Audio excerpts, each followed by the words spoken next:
Hey there everyone, welcome back to our channel. In today's video, you are going to see how to hide TikTok account from contacts.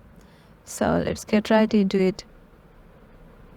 Head over to your TikTok application. Once you're there, go to your profile icon. Here you will find the hamburger menu. Head over to it.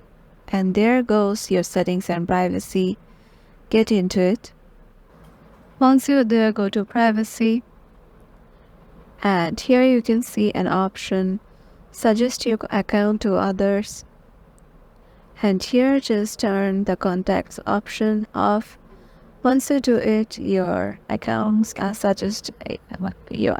will be turned off and your TikTok account will be hidden from contacts. And yeah, this is how you can do it. Hope this video will help you out, and make sure to give it a thumbs up and subscribe to our channel, and we'll see you in the next one.